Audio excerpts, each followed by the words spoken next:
안녕하세요. 된 멘토 신범철입니다. 오늘 알아볼 기업은 ENF 테크놀로지고요. ENF 테크놀로지에 관련된 이슈는 어떤 것들인지 한번 같이 살펴보도록 하겠습니다. 일단 ENF 테크놀로지에 대한 사업 부문을 보게 된다면 이 사업 부문에 반도체, 디스플레이, 전자재료가 있다라는 거죠. 그리고 이런 품목을 보게 된다면 프로세스 케미칼이 있다라는 겁니다. 결국 이런 프로세스 케미칼이 뜻하는 거는 공정약품이다라는 거겠죠. 그리고 이런 공정약품은 어떤 장비에 대한 세정뿐만 아니라 반도체와 디스플레이 공정 과정에서 사용되는 화학약품을 통칭하는 이름이다라고 생각하시면 편할 것 같습니다. 결국에 ENF 테크놀로지 같은 경우는 이런 프로세스 케미칼을 만들어 가지고 반도체와 디스플레이 제조 공정용에 쓰이고 싶어 한다라는 거겠죠. 그래서 ENF 테크놀로지가 어떤 매출적으로 조금 좋을 수 있는 상황이 마련되기 위해서는 반도체와 디스플레이 업황이 좋아야 된다라는 겁니다. 하지만 23년도 같은 경우는 반도체, 디스플레이 업황 둘 다 좋지 않았던 시기다라는 거였죠. 그래서 이런 상황을 디스플레이를 통해서만 간단하게 살펴보게 된다면 이 옆에 표는 디스플레이 중에서도 어떤 스마트폰에 대한 판매량이 변합니다. 결국 이런 스마트폰 판매량은 21년도 6월 달부터 지속적으로 하락을 했고 23년도에 소폭 반등을 하긴 했지만 여전히 평균치 밑에 있었다라는 거죠. 결국에 스마트폰 판매량이 23년도 10월 전까지 분인했었던 이유는 다양한 이유가 있지만 주된 이유 중에 하나는 어떤 많은 사람들에 대한 스마트폰 교체 주기가 길어진 거랑 또 코로나 이후로 불확실한 거시 경제 환경이 지속이 되게 되면서 많은 사람들에 대한 소비 침체가 일어났다라는 거겠죠.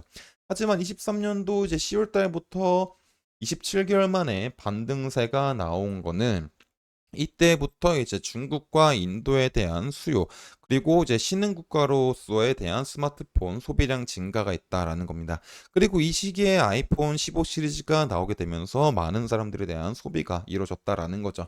하지만 전반적으로 이제 23년도 자체 스마트폰 판매량이 부진했기 때문에 이제 어떤 디스플레이 업황이 좋지 않았다라는 거죠. 근데 이런 디스플레이 업황 같은 경우는 스마트폰만 아니라 대형 OLED 패널 쪽에서도 마찬가지였다라는 거죠.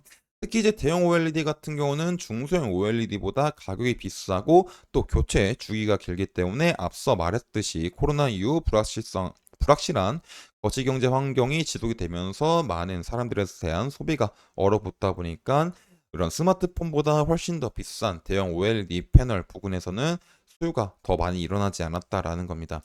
결국에 이런 이유들로 인해서 전방 산업이 침체가 됐고 그 결과 22년도 직전 사업연도와 23년도 당해 사업연도를 비교해 봤을 때 매출액 부분은 15.6%가 하락을 했고 영업이익은 62.5%, 당기순이익 부분은 적자로 전환했다라는 겁니다. 그래서 이제 결국에 이런 전방 산업 침체로 인해서 이제 ENF 테크놀로지 같은 경우는 이제 매출 실적이 좋지 않았다라는 거죠. 하지만 24년도 같은 경우는 IT OLED 시대가 점점 도래를 하고 있고 또 이 시대를 선점하기 위해서 많은 기업들이 투자를 하고 있는 상황입니다.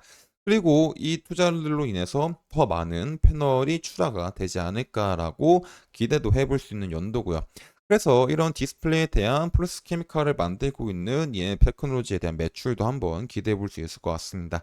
그리고 24년도 같은 경우는 디스플레이뿐만 아니라 온디바이스 AI를 통해서 반도체에 대한 수요도 점점 증가하고 있는 추세다 보니까 지속적으로 이런 이슈들을 한번 체크해 봐야 될 것 같습니다. 그리고 이제 ENF 테크놀로지를 봤었을 때 또 하나 봐야 될 부분이 어디냐면 바로 LCD 패널 부분입니다.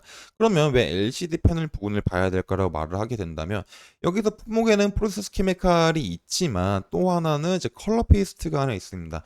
결국 이런 컬러 페이스트 같은 경우는 이제 TFT LCD 컬러 필터를 만들기 위해서 사용되는 소재 중에 하나인데 이런 컬러 페이스트 같은 경우는 결국에 TFT LCD 컬러 레지스트의 주 원료이자 이런 LCD에 대한 색 표현 품질을 결정하는 가장 중요한 소재 중에 하나다라는 거죠.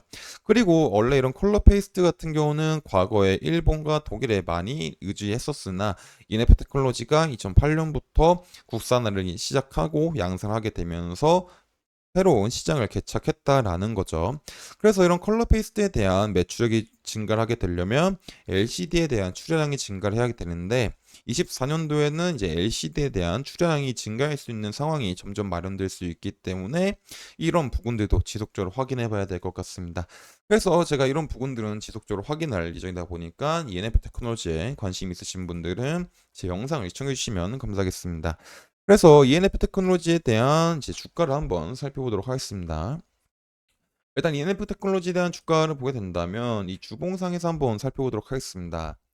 일단 이 주봉상에서 이제 이평선들이 모여 있다 보니까 특정 방향이 정해지지 않았다라는 거죠.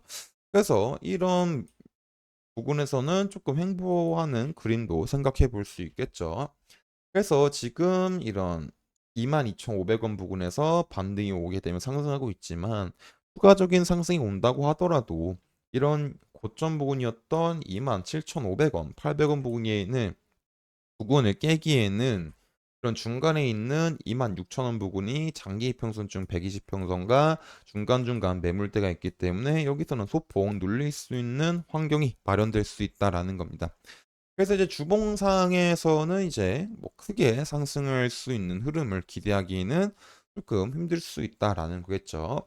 그래서 일봉에서 조금 더 흐름을 자세하게 살펴보게 된다면 일봉에서는 이제 60평선이 상승하다가 고점에서부터 지속적인 하락이 나오게 되면서 상승하던 60평선 기울기가 완만해졌고 이 과정에서 20평선과 60평선의 데드 크로스가 났기 때문에 점점 하방에 대한 힘이 조금 강해지고 있다라고 볼 수 있을 것 같습니다.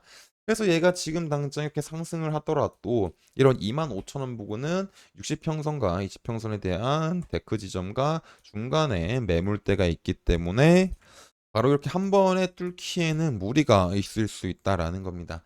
그래서 지금 같은 경우는 이제 상승 시나리오를 생각하기보다는 약간 얘가 지금 이 저점 바닥 부분을 조금 잘 지켜주는지를 확인하고 그 다음에 바닥을 잘 지켜주는지 확인이 됐다면 그때 다시 한번 상승 시나리오를 생각해 보는 게 좋지 않을까 싶습니다.